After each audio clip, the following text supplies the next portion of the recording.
எரிகிற குத்து விளக்கு. குத்துவிளக்கு எப்பொழுதும் எரிந்து கொண்டிருக்கும்படி இடித்து பிழிந்த தெளிவான ஒலிவ எண்ணெயை உன்னிடத்தில் கொண்டு வரும்படி இஸ்ரவேல் புத்திரருக்கு கட்டளை இடுவாயாக.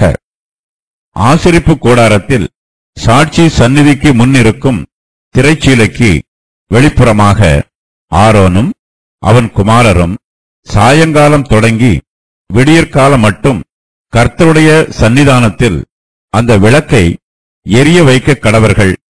இது இஸ்ரவேல் புத்திரருக்கு தலைமுறை தலைமுறையாக நித்திய கட்டளையாயிருக்க கடவது.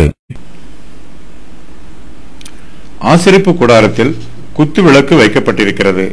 அந்த குத்து விளக்கு எப்பொழுதும் எரிந்து கொண்டிருக்க வேண்டும். விளக்கு எரிந்தால்தான் வெளிச்சம் கிடைக்கும். எரியாத குத்து விளக்கு பிரயோஜனம் இல்லாதது. அது தண்ணீர் இல்லாத துறவுக்கும் மழை இல்லாத மேகத்திற்கும் சமமானது. குத்து விளக்கு எப்பொழுதும் எரிந்து கொண்டிருக்கும்படி இடித்து பிழிந்த தெளிவான ஒலிவ எண்ணெய் உன்னிடத்தில் கொண்டு வரும்படி இஸ்ரவேல் புத்திரருக்கு கட்டளை இடுவாயாக என்று கர்த்தர் மோசேக்கு சொல்லுகிறார். குத்து விளக்கை எரிய வைப்பதற்கு இஸ்ரவேல் ஜனங்களே ஒலிவ எண்ணெயை கொண்டு வர வேண்டும். அந்த எண்ணெயும் இடித்து பிழிந்த தெளிவான ஒலிவ எண்ணெயாய் இருக்க வேண்டும். ஆசாரியர்கள் விளக்கை எரிய வைக்க வேண்டும். குத்து விளக்கு இரவும் பகலும் எப்பொழுதும் எரிந்து கொண்டிருக்க வேண்டும்.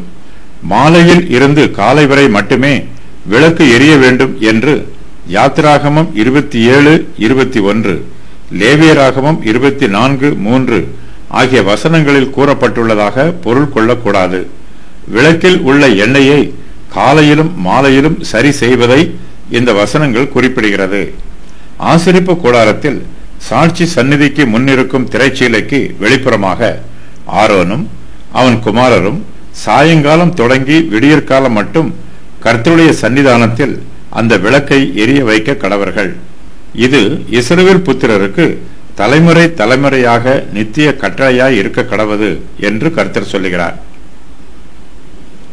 ஆசரிப்பு கூடாரத்தில் விளக்கை எரிய வைக்க பண்ணுவது ஆசாரியருடைய ஊழியம்.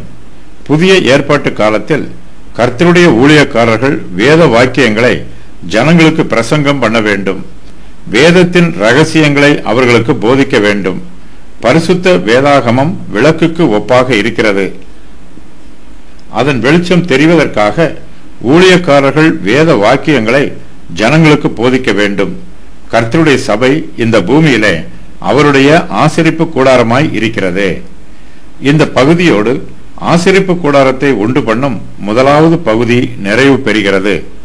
ஆசரிப்பு கூடாரம் உண்டு பண்ணுவது சம்பந்தமான கூடுதல் செய்திகள் யாத்திராகமம் 31:1 முதல் 11 வரையிலும் உள்ள வசனங்களில், மறுபடியும் யாத்திராகமம் 35:4 முதல் 38-31 ஆகிய வசனங்களிலும் கூறப்பட்டிருக்கிறது. ஆசரிப்பு கூடாரத்தை நிறுவது பற்றிய செய்திகள் யாத்திராகமம் 40:1 முதல் 38 வரை உள்ள வசனங்களில் கூறப்பட்டிருக்கிறது.